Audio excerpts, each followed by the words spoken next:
Hey guys, as always, Gentleman Snark is here to bring you another review of God of High School, Episode 3. And I'm here with... I am Mark. But before we get into this episode review, if you like what you see here, please be sure to like, comment, and subscribe. We greatly appreciate it. Now, let's get into this episode. So, this episode pretty much picks up where it left off, where we're back into the GOH tournament. We see Yumira versus the professional wrestler Ma Mi-sun. Gotta say, not a bad fight. It was well choreographed. They really did a good job showing the agility of the professional wrestler. Now, granted, this episode, I gotta start that it did have a lot of differences towards the webtoon, but I gotta be the first to say that some of these changes I actually do agree with, because for example, the Yumira versus the Ma Mi-sun fight in the webtoon, it was treated as more of a gag type, so to speak. Like, we both got the instance where the professional wrestler, she just wants a harem full of men. Wow. Okay, that's one thing you could wish for, but the thing about it is that in the anime, we see Yumira definitively defeated her, like absolutely, like there was no debate. While in the webtoon, it was treated as more of a gag because the professional wrestler might have been able to take down Yumira, but she would have lost an arm in the process, so she just surrendered. So I feel like the anime in this instance, they did a lot better of a job here. They didn't make it into a gag, they made it more serious, and they made Yumira kind of earn the victory, so to speak. So I did appreciate that aspect right there. Again, it was well choreographed, the fighting was a bit serious. I didn't really like the ending to the fight where she kind of just threw, I guess, 2 shockwaves towards a professional wrestler and that kind of knocked her out. That could have been done a lot better in my opinion, but that's just my opinion. Now, we're just gonna go into the next aspect of this episode, which I really feel like deserves some kind of discussion here, and that's Jin Mori and his whole debacle with, jumping in the fight and potentially getting disqualified. Okay, so for starters, I don't know where they're going with this. And the reason why I say this is because I feel like this series is going through a bit of a retcon in the anime. And the only reason why I say that is because we see that the judges are looking over Jin Mori's papers of like him being in the GOH tournament, and we see that his grandfather, his name Jin Ta-jin, is there. And again, I'm kind of wondering, are they kind of retconning what his grandfather really is? Because I'm just gonna put this out right now for those who don't know, his grandfather is kind of a big deal in the webtoon, to the point where he's kind of supposed to be kept secret and anonymous. And the only reason why the judges figured it out in the webtoon is because they noticed Jin Mori's fighting style was similar to his grandfather. That's how they knew. But in the anime, it's kind of thrown in our faces that, okay, yeah, this is his grandfather. Jin Mori's saying like, yeah, my grandfather is Jin Ta-jin. Like, hey, this is my grandfather. And I'm like, okay, but why though? Wasn't that supposed to be a secret? Wasn't that kind of like a big plot point in the webtoon? I'm not sure what the anime is really doing here with that little aspect here. It's really confusing. I'm not really sure what they're going for here, but it's interesting nonetheless. I'm waiting for the payoff, because there's got to be some sort of payoff for them choosing this route with the Jin Ta-jin character. I'm hoping it pays off. But in the end, we notice that Jin Mori pretty much has to fight one of the judges, and if he wins, he gets to be reinstated back into the tournament. Not bad at all, I guess, but the fact still remains, one plot point that I very iffy on is Jin Mori getting the fruit to basically fight against the judge. Now, here's my thing about that. Obviously, the webtoon did it vastly different. And in terms of which one I prefer, I don't know. I'm 50-50 on that. I'm not really sure, because in one aspect, I will admit that the webtoon's way of showcasing that MacGuffin was a little bit more on the ridiculous side, while in the anime side, it was a little bit more believable, but it leaves a lot of questions, at least for the webtoon readers that are watching the anime now, because I'm just gonna explain to you what happened in the webtoon so you get a better of an idea without spoiling too much. But basically, in the webtoon, Jin Mori basically meets one of the Avengers, that's the code name, and he finds this certain fruit, and because he's hungry, and he randomly eats it, like on some Luffy randomly eating a devil fruit type ability here, and that's where everything gets set in motion. But in the anime, it's shown as more deliberate against Mujin Park just kind of giving him the fruit, saying, hey, eat it, you need all the energy you can against the judge. And I'm kind of wondering, in the webtoon it was an accident, but in the anime it's deliberate. So I'm kind of wondering, what's the mindset behind all that? Because one aspect could be we're testing his strength, but most of this is coming from the fact that they know who his grandfather is. So again, I'm trying to figure out what exactly is the game plan on the judge's side. What are they thinking here? I don't really understand the thought process here. Like, there's a bit of a disconnect here.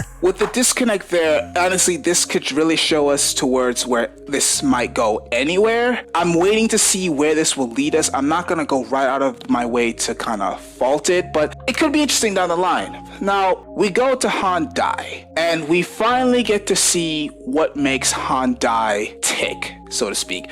Like, if you didn't know, this episode pretty much confirmed that his main reasonings for joining the God of High School tournament is he wants to heal his friend that's in, like, a very terminal illness. Like, this guy is literally on death's door. He could die at any moment now. So, we know Han Dai's motivation, and I'm so happy that we finally got it. Ta-da! We still need a flashback to kind of showcase why Han Dai is so close with his friend, because when we see Han Dai in one of his part-time jobs, we see a couple of delinquents try to hassle Han Dai. And we get an insight to Han Dai's character because now we know that he's not the overly emotional type. He knows how to keep his calm under stressful situations because, let's be real, if that was Jin Mori in a situation, I have no doubt in my mind he would just slap and put the hurting on them fools. You're goddamn right. No questions asked. But Han Dai, he's cool, he's calm, he's collected, he knows when to react and when not, and to pull back, not to go all out, which leads us into his fight. Now, his fight. I'll start off with this. The fight, it was entertaining. It was nicely choreographed. It was literally the best fight in this entire episode. Han Dai versus Bak Sung-jul, I believe that's how you say it. Forgive me if I mispronounce. The fight between those two was, again, the best in this episode. Well choreographed. Really loved the moments there. Very interesting. We got to see just how strong Han Dai really is. Now, a few criticisms that I have with this fight. I just have a few criticisms. I am used to the fact after 3 episodes in that they're never ever just going to show exactly the motivations behind the opponents. I've grown used to that fact. It's disappointing, seriously, but I've grown used to it. What I don't really like though is the fact that, okay, so this is going to be a spoiler.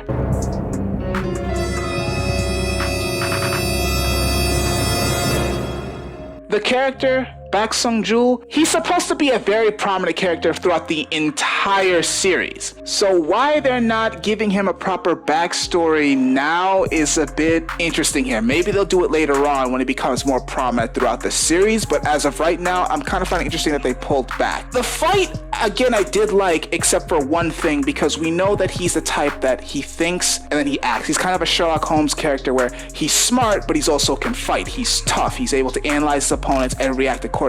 I like that aspect, but they cut out one thing in the webtoon that I think they really should have showcased here, and that was during Han Dai's third stance, Dance of the White Tiger. We see that in the anime he completely overwhelmed Bak, which, okay, that happened in the webtoon as well, but there's a bit of a nuance to it. The nuance was that in the webtoon, we see that when Bak is about to get overwhelmed, we see his thought process. He's like, okay, this is bad. If I don't counterattack, I'm about to get mollywopped. So what does he do? What he does is that he imitates the same move that Jin Mori did towards the ITF Taekwondo user. Now that's a big deal there. That clearly shows that Bak has a knack for fighting, and that really emphasizes how well and how good he is at analyzing his opponents and being able to imitate. Now granted, still didn't help him win the fight because he clearly got overwhelmed in both the anime and in the webtoon. But it's those little key moments there that kind of give the character a little bit more nuance, which, since again, like I said, I guess is a bit of a spoiler, but that character is supposed to be a bit more prominent as the series continues. If it does. I kind of hope it does. Again, best fight, I don't knock it too much. Few things they should have added there, like especially as to how he's so smart, why he has this theory, why he has this philosophy. Missed opportunity there, but I'm hoping we might get it later on down the line because I really hope this isn't the last we see of this character. I really hope it's not. all in all, I have to say the GOH anime has this trend of where the episodes are coming out a lot better than the previous ones, because I'm not gonna lie, the last 2 episodes, while I didn't hate them, I wasn't a big fan of them either. Nope. This episode, I don't hate it, but I'm starting to like them.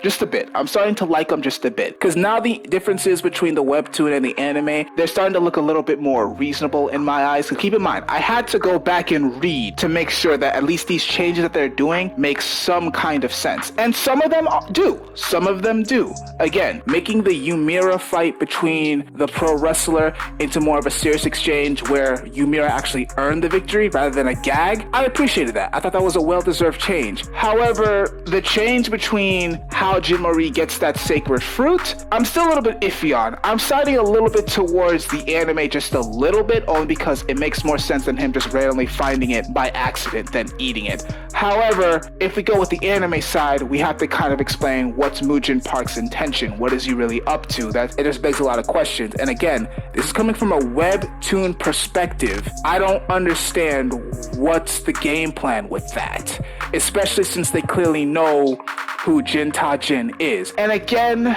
I'm really hoping they're doing the Jin Ta-jin character justice down the line. It seems like they're trying to retcon him a bit, and I'm not sure how I feel about it. I'm gonna wait before I give some criticism there. From an anime-only point, it seemed like it increased the quality of the episodes, and this is one of the first times in the series. With this going like this, I think the series has a path forward if it can continue fighting. Honestly, took a lot for this episode to now. This is because it's good that they actually are going back to some of the source. It does seem like it is taking further liberties that it honestly maybe should not, though help making more sense down the road as it gets more established as an anime. I think that's going to be it for us, folks. Again, if you like what you see here, please be sure to like, comment, and subscribe. We would greatly appreciate it. And if you want to catch us live, be sure to follow us on Twitch at twitch.tv/Nerdent. We play a bunch of games there, primarily Yu-Gi-Oh! Duel Links, and some other games that you can look forward to as well. And you can also follow us on Twitter at @MeetsWest. That's at MEETSWEST. Follow us there on Twitter to know exactly when we go live and to catch all of our other videos.